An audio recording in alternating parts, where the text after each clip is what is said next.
नए नए क्रिएटर सिर्फ यूट्यूब शॉर्ट्स बना के महीने भर के अंदर मिलियन सब्सक्राइबर्स क्रॉस कर रहे हैं, वहीं आपके शॉर्ट्स पे व्यूज ही नहीं आ रहे, या फिर स्टार्टिंग में आपके शॉर्ट्स पे व्यूज आ गए थे लेकिन उसके बाद आपके व्यूज फ्रीज हो गए हैं, या फिर 10-18 व्यूज पे गिर गए हैं। लेकिन ऐसा हो क्यों रहा है? क्या यूट्यूब आपका फायदा उठा रहा है, या फिर आप कुछ ऐसी गलतियां कर रहे हैं जिसके बारे में आपको पता ही नहीं है? शॉर्ट्स कैसे वायरल होते हैं, कैसे क्रिएट किए जाते हैं, किस कैटेगरी में शॉर्ट्स बनाने चाहिए, एआई शॉर्ट्स वायरल हो रहे हैं या नहीं हो रहे, शॉर्ट्स से कितनी अर्निंग होती है, और शॉर्ट्स अपलोड करने से क्या आपके मेन चैनल पे नुकसान होगा या नहीं, आज की वीडियो में इन सभी टॉपिक्स को कवर करेंगे। वीडियो के किसी भी हिस्से को गलती से स्किप करने की कोशिश मत करना, वरना काफी इंपॉर्टेंट इन्फॉर्मेशन मिस कर दोगे, और हो सकता है इस वजह से आपका शॉर्ट्स का चैनल कुछ ऐसा दिखे। अगर आप नहीं चाहते आपके साथ कुछ ऐसा हो तो वीडियो के साथ लास्ट तक बने रहना।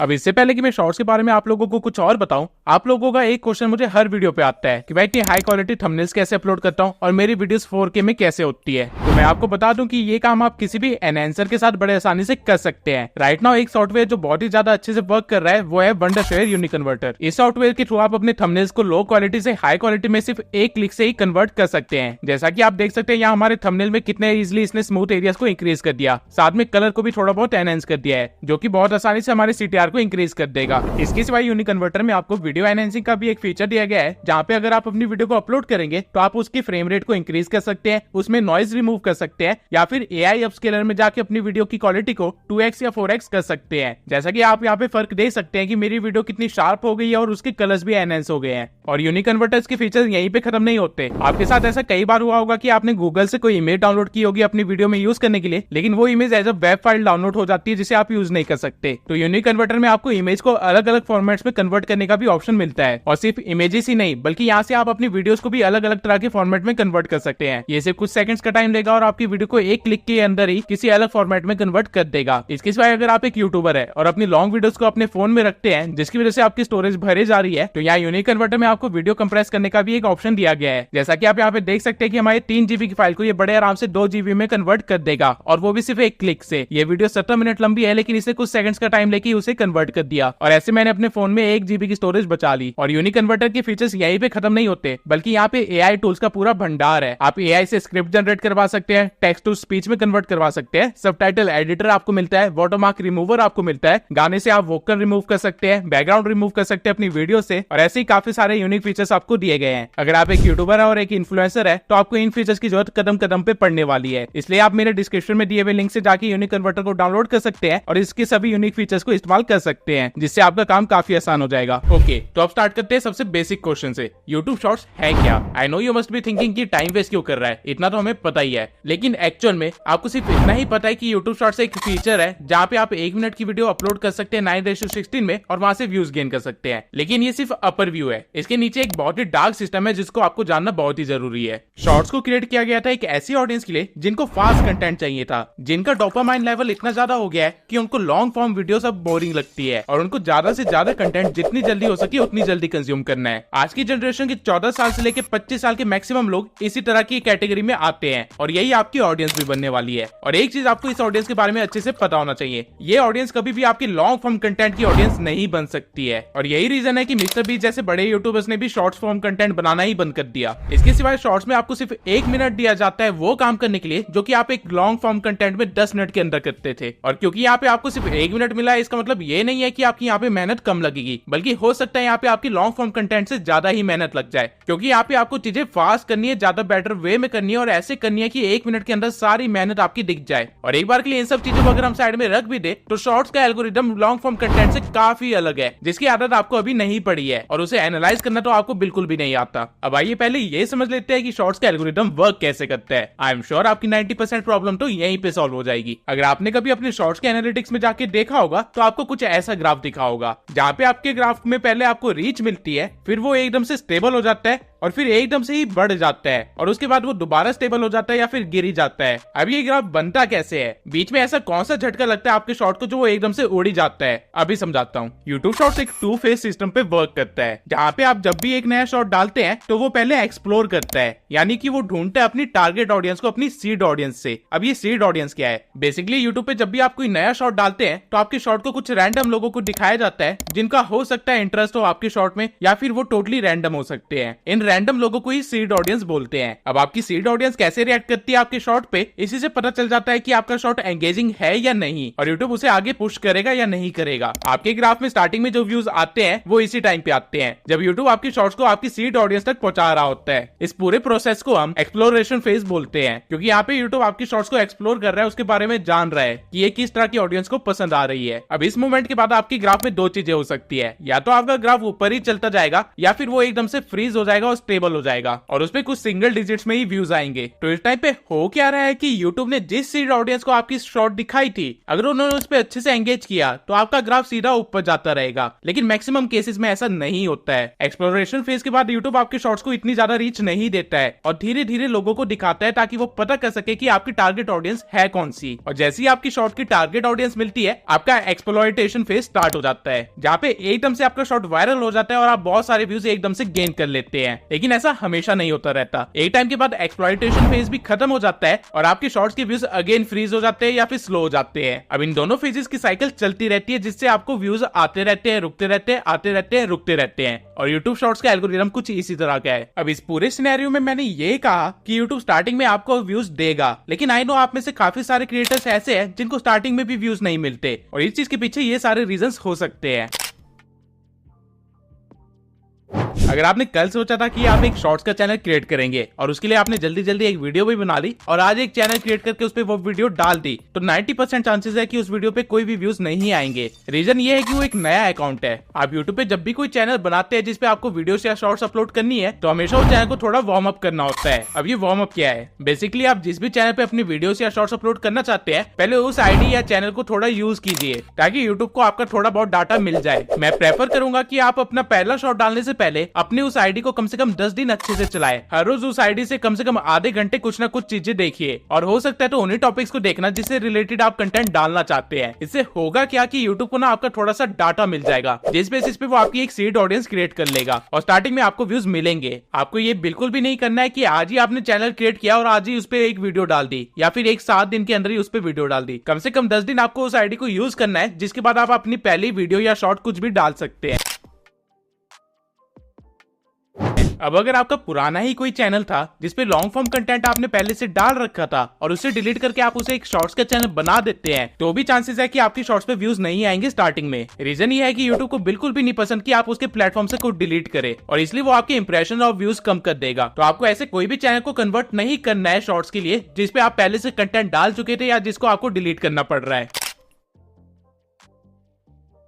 अगर आपने किसी यूट्यूबर को ये बोलते हुए सुना है कि अगर आपके शॉर्ट्स वर्क नहीं कर रहे हैं तो उस शॉर्ट को अनलिस्ट करके या डिलीट करके उसी शॉर्ट को दोबारा से रीअपलोड करो तो वो शॉर्ट चलने लग जाएगा, तो मैं आपको बता दूं ये गलती आप गलती से भी मत करना, क्योंकि यूट्यूब डाटा कलेक्ट तो कर ही रहा है। वो इस चीज को स्पैम एक्टिविटीज के अंदर काउंट करता है और आपके चैनल की रीच वो एकदम से कम कर देगा क्योंकि आपने कम्युनिटी गाइडलाइंस को ब्रेक किया होगा। अगर आप अपने चैनल पे पहले लॉन्ग फॉर्म कंटेंट डालते थे और ट्रेंड को देख के आप अपने चैनल पे शॉर्ट्स भी डालना स्टार्ट कर दिए, तो हो सकता है स्टार्टिंग में आपको व्यूज ना आए या फिर जो व्यूज आए वो एक टाइम के बाद आपकी फ्रीज हो जाए। ऐसा इसलिए होगा क्योंकि आपकी सीड ऑडियंस आपके सब्सक्राइबर्स ही होंगे, और हो सकता है वो आपकी शॉर्ट के साथ उस तरह एंगेज ना करे जैसे वो आपकी लॉन्ग फॉर्म कंटेंट के साथ एंगेज करते हैं, क्योंकि इन दोनों फॉर्म ऑफ कंटेंट की ऑडियंस बिल्कुल ही अलग है। तो यूट्यूब तो आपके सब्सक्राइबर्स को ही आपकी सीड ऑडियंस मान के उनको आपके शॉर्ट को प्रमोट कर देगा, जिसके बाद वो लोग अच्छे से एंगेज नहीं करेंगे और आगे वो आपकी शॉर्ट को पुश नहीं करेगा। अब यहाँ तक मैंने आपको शॉर्ट्स का एल्गोरिथम समझा दिया, और चीजें अगर एल्गोरिथम के अकॉर्डिंग नहीं चल रही होगी तो उसके रीजंस भी बता दिए। अब मैं आपको वो मैट्रिक्स बता देता हूं जिसका आपको ध्यान रखना है और एनालाइज करना है अगर आप अपने शॉर्ट्स को वायरल करना चाहते हैं। तो जनरली जब हम लॉन्ग फॉर्म कंटेंट डालते हैं तो हम इंप्रेशन, सीटीआर और वॉच टाइम को देख के अपने वीडियो की सक्सेस का पता लगाते हैं, लेकिन शॉर्ट्स में ये चीजें अलग है। यहाँ पे सीटीआर की जगह हुक है, इंप्रेशन की जगह व्यूज है और वॉच टाइम की जगह ऑडियंस रिटेंशन पे ध्यान देना है। अब इन सब चीजों को मैं एक एक करके एक्सप्लेन कर देता हूँ। आपके शॉर्ट्स पे मैक्सिमम व्यू शॉर्ट्स फीड से आते हैं, जहाँ पे लोग स्वाइप कर रहे होते हैं और जो शॉर्ट उनको ज्यादा पसंद आती है उसे वो थोड़ी देर ज्यादा देखते हैं। लेकिन ये कौन से शॉर्ट्स होते हैं जो उनको पसंद आती है और आपके शॉर्ट्स लोग क्यों नहीं देखते? रीजन है हुक। जब लोग बिना सोचे समझे शॉर्ट्स देख रहे होते हैं और स्वाइप किए जा रहे होते हैं, उस टाइम अगर ऐसा कोई शॉर्ट आ जाए जिसमें एक हुक हो, यानी कुछ ऐसा हो जो उस बंदे का ध्यान खींच ले या फिर उस बंदे का स्वाइप करना रुकवा दे, तो वो शॉर्ट कंफर्म वायरल जाएगी। अब ऐसा हुक आप कैसे क्रिएट कर सकते हैं? आंसर बहुत ही सिंपल है, इमोशंस के साथ खेल के, ठीक जिस तरह आपकी एक्स ने आपके साथ खेला। बस फर्क इतना होगा कि हमारे पास 3 महीने की जगह सिर्फ 3 सेकंड का टाइम होगा एक हुक को डिलीवर करने के लिए। मैं आपको कुछ फेमस हुक्स दिखाता हूँ जिसपे आप भी कभी ना कभी रुके जरूर होंगे। Do you know about the black baby test? No?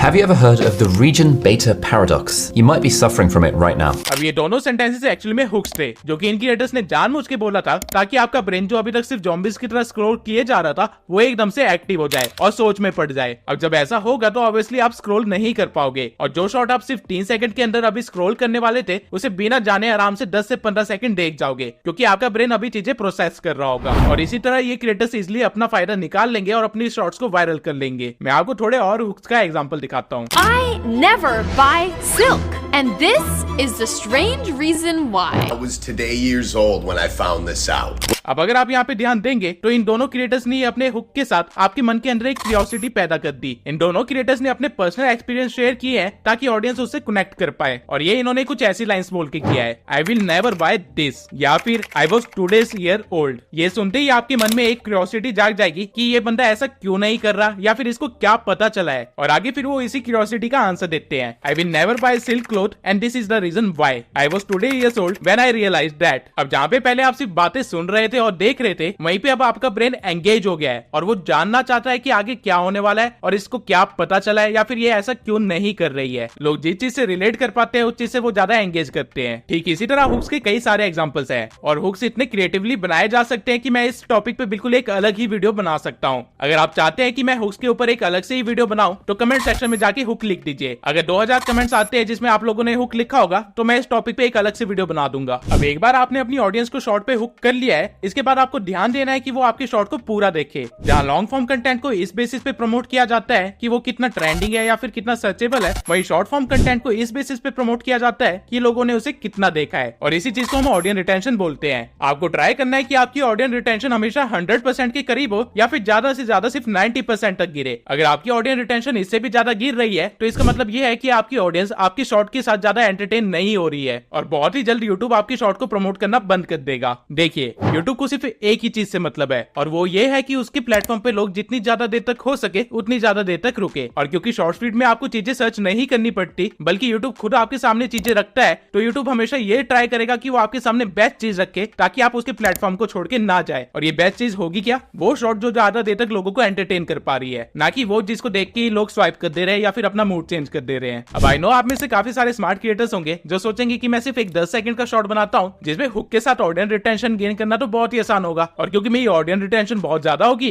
तो यूट्यूब उसे वायरल भी कर देगा। लेकिन यहाँ पे केस उल्टा है। एक foreigner YouTube expert paddy Galloway ने एक स्टडी की थी जिससे पता चला था कि यूट्यूब शॉर्ट जो कि 50 से 60 सेकंड्स के होते हैं उनको यूट्यूब खुद ज्यादा प्रमोट करता है, वहीं कंपैरेटिवली जो शॉर्ट सिर्फ 10 से 15 सेकंड्स के होते हैं यूट्यूब उनको बहुत कम प्रमोट करता है। अब इसके पीछे का रीजन बहुत ही सिंपल है। यूट्यूब ये तो चाहता है कि आपकी ऑडियंस रिटेंशन अच्छी हो, लेकिन वो ये भी चाहता है कि ऑडियंस रिटेंशन लंबी भी हो ताकि उसे ज्यादा शॉर्ट्स के साथ एक्सपेरिमेंट ना करना पड़े। तो आप क्या कर सकते हैं कि आप 30 से 40 सेकंड्स के शॉर्ट्स बना सकते हैं जिसमें आपको ऑडियंस रिटेंशन गेन करना बहुत ही आसान रहेगा और यूट्यूब भी आपको प्रमोट करेगा। अब एक अच्छा हुक और एक अच्छी रिटेंशन आने के बाद आपको करनी है स्टडी, रिवीजन और करेक्शन। डजंट मैटर आप कितनी एक्सपर्ट क्यों ना हो, आपके सारे शॉर्ट्स वायरल नहीं होने वाले हैं और काफी सारे शॉर्ट्स ऐसे भी होंगे जो काफी कम व्यूज लाएंगे और काफी शॉर्ट्स ऐसे होंगे जो कि अनएक्सपेक्टेडली ज्यादा ही चल जाएंगे। अब जैसे जैसे आप अपने चाय पे ज्यादा शॉर्ट डालते रहेंगे आपको उनको स्टडी भी करना है और आपको पता करना है कि उन शॉर्ट्स में कमियां क्या है। लेकिन ये आप कैसे पता कर सकते हैं? बड़ा ही सिंपल सा आंसर है, एनालिटिक्स से। अब लॉन्ग वीडियोस की तरह हमारे पास यहाँ पे कुछ ज्यादा एनालिटिक्स तो नहीं होते हैं, लेकिन यहाँ पे कुछ ऐसे एनालिटिक्स है जिसपे आपको खास ध्यान देना है। पहला है स्वाइप अवे। इस एनालिटिक्स से ये पता चलता है कि कितने लोगों ने आपकी शॉर्ट्स को देखा जब वो उनकी शॉर्ट फीड में आया और कितने लोगों ने उसे स्वाइप कर दिया। अगर आपका स्वाइपिंग का रेशियो 20% से ज्यादा है, यानी 80% से कम लोग आपकी वीडियो देख रहे हैं, तो इसका मतलब है आपको हुक पे और ज्यादा काम करने की जरूरत है। आप दूसरे क्रिएटर्स के हुक से आइडिया ले सकते हैं, उसे अपने कंटेंट के साथ किसी तरह ब्लेंड कर सकते हैं और करेक्शन करके एक नए शॉर्ट को बना सकते हैं और उसको एक्सपेरिमेंट कर सकते हैं। अब दूसरा एनालिटिक जिस पे आपको ध्यान देना है वो ये है कि आपको व्यूज कहां से आ रहे हैं। अब मैंने शॉर्ट से रिलेटेड काफी सारी वीडियोस देखी, लेकिन इस चीज को किसी भी यूट्यूबर ने कवर नहीं किया और ये काफी ज्यादा इंपॉर्टेंट पॉइंट है। आप में से हर एक क्रिएटर को शॉर्ट फीड से व्यूज नहीं आने वाले हैं। कई सारे ऐसे क्रिएटर्स भी होंगे जिनको ब्राउजिंग फीचर से व्यूज आ रहे होंगे। अगर आप भी ऐसे क्रिएटर है जिसको ब्राउजिंग फीचर से ज्यादा व्यूज आते हैं, या फिर आपके काफी सारे शॉर्ट्स ऐसे हैं जिसमें आपको ब्राउजिंग फीचर से ज्यादा व्यूज आ रहे थे कंपेयर टू शॉर्ट फीड से, तो आपको ऐसे टॉपिक्स पे शॉर्ट्स बनाने चाहिए जो कि सर्चेबल है या फिर ट्रेंडिंग है, क्योंकि आपका चैनल ऑलरेडी इस चीज पे रैंक कर रहा है। अगर आपने कोई ऐसी कैटेगरी या नीश चूज करी है जिसमें आपको लोग सर्च करके ढूंढ रहे हैं, तो आपको शॉर्ट्स भी उसी तरह की बनानी चाहिए जो कि ज्यादा इन्फॉर्मेटिव हो और ज्यादा सर्चेबल हो। वहीं अगर आपको शॉर्ट फीड से व्यूज आ रहे हैं तो आपको बस दो चीजों का ध्यान देना है, एक हुक और दूसरा ऑडियंस रिटेंशन। अब अगर आपने किसी ऐसी कैटेगरी में अपना शॉर्ट्स का चैनल बनाया है जिसपे लोग सर्च करके आते हैं या फिर आपको ब्राउजिंग फीचर से व्यूज मिलते हैं तो आपको फायदा ये होगा कि आपको लॉन्ग टर्म में व्यूज मिलते रहेंगे, आपके व्यूज कभी भी फ्रीज नहीं होंगे और आपके व्यूज कभी भी रुकेंगे नहीं। वहीं अगर आपको शॉर्ट फीड से व्यूज आते हैं तो आपको बस यहाँ पे एक डीमेरिट है, वो ये है कि आपको हमेशा कंटेंट डालते रहना पड़ेगा और प्रीवियस क्वालिटी से अच्छा करके डालते रहना पड़ेगा, वरना एक टाइम के बाद आपके सारे शॉर्ट्स पे व्यूज आना बंद हो जाएंगे और आपके व्यूज फ्रीज हो जाएंगे। अब आप लोगों को एक चीज समझने की जरूरत है, जिन लोगों को ब्राउजिंग फीचर से व्यूज आ रहे हैं और जिन लोगों को फीड से व्यूज आ रहे हैं, इन दोनों की ऑडियंस में काफी डिफरेंस है। आपको हमेशा ट्राई करना है कि आप अपने ऑडियंस की बेसिक से बेसिक एक्टिविटी के पीछे भी अच्छे से लॉजिक ढूंढे। अगर आप अपनी ऑडियंस की माइक्रो एक्टिविटीज को भी अच्छे तरीके से समझने लग जाएंगे, उनके एक्शंस के पीछे का रीजन समझने लग जाएंगे, तो आपको कोई भी सक्सेसफुल होने से नहीं रोक सकता, क्योंकि अल्टीमेटली यूट्यूब पूरी ऑडियंस की माइंडसेट के अकॉर्डिंग ही वर्क करता है। जो लोग फीड से शॉर्ट्स को देख रहे हैं वो मैक्सिमम वेल ही जनता है, वो एंटरटेनमेंट के लिए आई है। वही जो लोग सर्च करके कोई चीज देख रहे हैं वो या तो इन्फॉर्मेशन लेने आई है या फिर कुछ चीज के बारे में जानने आई है, और इन दोनों की माइंडसेट में काफी डिफरेंस होगा और इनकी एक्टिविटीज भी डिफरेंट होगी। एज ए क्रिएटर ये आपकी रिस्पॉन्सिबिलिटी है जानना कि आपके चैनल पे किस तरह की ऑडियंस है और उनको किस तरह कनेक्ट कर सकते हैं और एंगेज करवा सकते हैं अपने साथ और अपने कंटेंट के साथ। अब हम लोगों ने शॉर्ट्स के एल्गोरिथम को समझ लिया, व्यूज फ्रीज क्यों होते हैं उसके रीजंस देख लिए, शॉर्ट्स वायरल करने और स्टडी करने के तरीके भी देख लिए। अब आते हैं मेन क्वेश्चन पे, शॉर्ट्स किस नीश में स्टार्ट करें और किस तरह के शॉर्ट्स मोनेटाइज होते हैं। तो सबसे पहली बात तो ये है कि आप किसी भी कैटेगरी में शॉर्ट्स का चैनल स्टार्ट कर सकते हैं, और बेटर होगा अगर आप उसी नीश में अपने चैनल को स्टार्ट करें जिसके आपके पास ऑलरेडी नॉलेज है या जिसमें आपका इंटरेस्ट है। इसके सिवाय अगर आप नहीं चाहते कि आपके 3-4 शॉर्ट्स पे अच्छे व्यूज आए और उसके बाद आपके शॉर्ट्स पे व्यूज आना ही बंद हो जाए, तो आपको अपने कंटेंट क्रिएशन की अप्रोच को थोड़ा चेंज करना पड़ेगा। आपको स्टार्टिंग के कुछ शॉर्ट्स लगभग 1 महीने का कंटेंट ऐसे डालना होगा जैसे कि आप एक प्लेलिस्ट बना रहे हैं। जिस तरह एक प्लेलिस्ट किसी नीश की सब कैटेगरी होती है, ठीक उसी तरह आपको अपने शॉर्ट चैनल के स्टार्टिंग के 30 शॉर्ट्स सेम नीश की सब कैटेगरी के अंदर ही रखने हैं, तभी आपको ग्रोथ दिखाई देगी और आपका चैनल एकदम से डेड नहीं होगा। और अगर आपको 2 महीने के बाद भी कोई ग्रोथ ना दिखाई दे तो आप नीश चेंज करने के बारे में सोच सकते हैं। अभी के टाइम पे एआई, मोटिवेशन,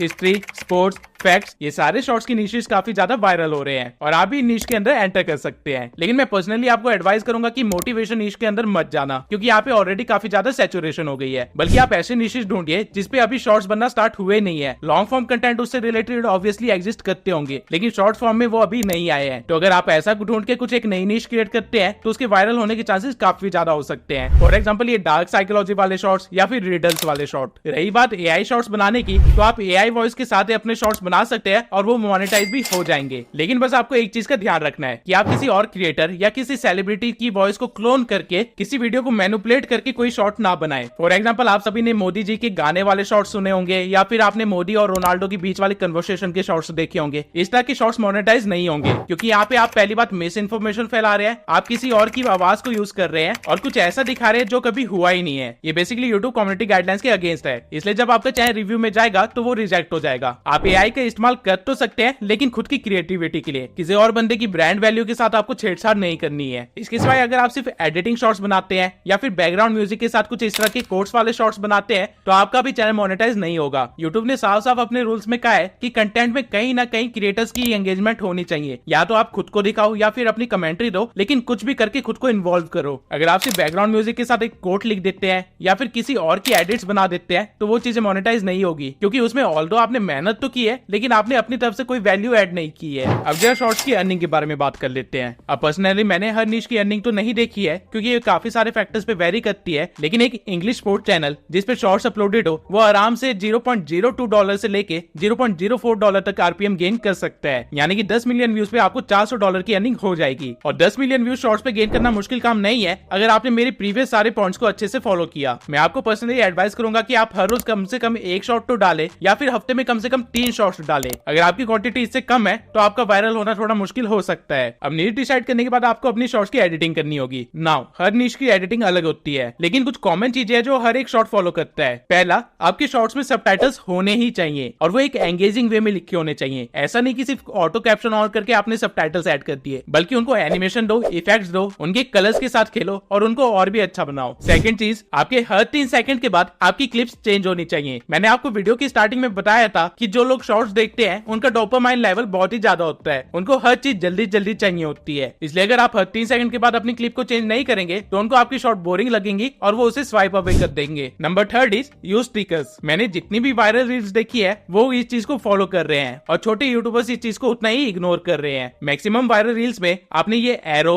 सर्कल या फिर इमोजी वाले स्टिकर्स देखे होंगे और ये चीज आपकी शॉर्ट्स को काफी ज्यादा एंगेजिंग बनाते हैं। तो मैं आपको प्रेफर करूंगा कि आप भी इन चीजों का यूज करें। अब हम लोगों ने इस वीडियो में हर एक उस एलिमेंट को कवर कर लिया है जो आपके शॉर्ट्स को वायरल करने के लिए और आपके शॉर्ट्स वाले चैनल को ग्रो करने के लिए इंपॉर्टेंट है। लेकिन अगर आप लोग एक प्रैक्टिकल नॉलेज चाहते हैं और चाहते हैं कि मैं एक 30 दिन का चैलेंज लूं जहां पे मैं एक शॉर्ट चैनल को 30 दिन के अंदर ग्रो करके दिखाऊं, तो कमेंट सेक्शन में आई चैलेंज #TubeSense लिख दीजिए। अगर आप लोगों ने ऐसे 1000 कमेंट पूरे कर दिए तो मैं आपके चैलेंज को एक्सेप्ट करूंगा और 30 दिन के अंदर एक शॉर्ट्स के चैनल को ग्रो करके दिखाऊंगा।